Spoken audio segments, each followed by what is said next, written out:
Setelah kematian mendadak neneknya, Arini, seorang mahasiswi jurusan arkeologi, diwarisi sebuah rumah tua di kawasan pegunungan Puncak. Rumah itu sudah tidak ditempati selama puluhan tahun dan dikenal oleh warga sekitar sebagai tempat yang tidak bersih. Karena terdesak biaya hidup dan ingin mencari ketenangan, Arini memutuskan pindah ke sana. Meski teman-temannya sudah memperingatkan, hari pertama tampak biasa. Hanya saja, suasana rumah terasa dingin dan sunyi bahkan di siang hari. Langit-langit rumah memiliki sebuah pintu kayu tua menuju loteng, tapi terkunci rapat. Malam pertama, Arini mendengar bunyi gesekan dan langkah kecil di atas plafon. Ia berpikir itu mungkin tikus. Tapi suara itu semakin sering terdengar setiap malam. Saat mencoba tidur, ia merasa diperhatikan. Kadang lampu kamar menyala sendiri atau mati tiba-tiba di dapur. Piring pecah sendiri padahal tak ada angin. Ia akhirnya memutuskan mencari kunci loteng dan menemukannya tersembunyi dalam laci di ruang kerja almarhum kakeknya. Loteng penuh debu dan jaring laba-laba. Namun di tengah tumpukan barang-barang lama, Arini menemukan sebuah peti kayu kecil. Di dalamnya terdapat sebuah boneka kain lusuh dengan gaun merah usang. Wajahnya tampak usang tapi memiliki sorot mata yang hidup saat boneka itu disentuh. Ruangan menjadi lebih dingin dan tiba-tiba lampu loteng padam. Saat ia menyalakannya kembali, boneka itu telah berpindah posisi, menghadap langsung ke arah Arini. Setelah boneka dibawa turun, gangguan semakin parah. Cermin kamar menampilkan sosok anak kecil berdiri di belakang Arini. Padahal ia tinggal sendiri. Arini juga mulai bermimpi buruk tentang seorang gadis kecil yang terkurung dalam ruang gelap, menangis sambil memegang boneka merah. Saat berkonsultasi dengan warga desa, seorang nenek tua mengatakan bahwa rumah itu pernah menjadi tempat pembantaian pada masa penjajahan. Konon, ada seorang anak gadis yang dibunuh bersama ibunya di loteng karena dituduh menyembunyikan orang pribumi.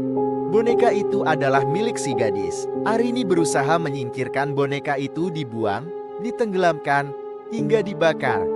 Tapi keesokan harinya, boneka itu selalu kembali dalam kondisi lebih rusak, namun dengan mata yang menatap lebih tajam.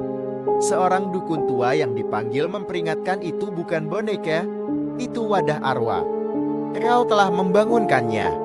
Ia tidak ingin pergi, karena rumah ini adalah kuburannya. Arini menemukan buku harian milik neneknya yang tersembunyi dalam dinding palsu di ruang kerja. Ternyata nenek Arini adalah adik dari gadis kecil itu dan menyaksikan semua pembantaian.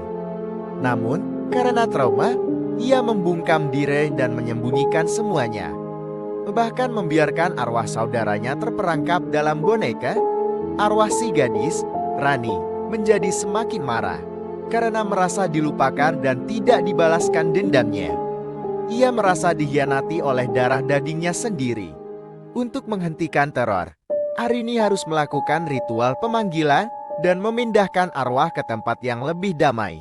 Namun ritual itu harus dilakukan di loteng, tempat kematian Rani. Malam itu, Arini menyiapkan sesajen dan membacakan mantra dari buku kuno yang ditulis oleh kakaknya, seorang spiritualis zaman dulu. Namun saat ritual dimulai, suara tangisan anak kecil mengisi ruangan, disusul jeritan, pintu-pintu terbanting, dan suara langkah cepat dari berbagai arah. Sosok Rani menampakkan diri, matanya hitam legam, wajahnya dipenuhi luka, dan tangannya masih memeluk boneka itu. Rani berkata, "Kau adalah satu-satunya keluargaku yang tersisa. Tapi kau malah membangunkanku. Kau harus menggantikanku." Arini harus memilih, mengorbankan dirinya untuk menjadi wadah baru arwah Rani atau memutus ikatan darah dengan mengorbankan sesuatu yang sangat berarti, kenangan masa kecilnya yang membuat Rani masih terikat. Dalam tangis, Arini membakar semua kenangan masa kecil yang pernah ia miliki bersama neneknya, termasuk foto-foto, surat, dan mainan. Setelah malam ritual, rumah kembali tenang. Boneka itu tak kembali. Cermin tak lagi memantulkan sosok asing. Namun, saat Arini hendak meninggalkan rumah, ia menemukan lukisan baru tergantung di dinding loteng. Sebuah potret keluarga. Dan di ujung kanan, berdiri seorang gadis kecil berbaju meran yang sebelumnya tidak ada di sana. Boneka itu kini hilang, tapi sesuatu lainnya telah menggantikan perannya. Beberapa bulan kemudian, rumah itu dijual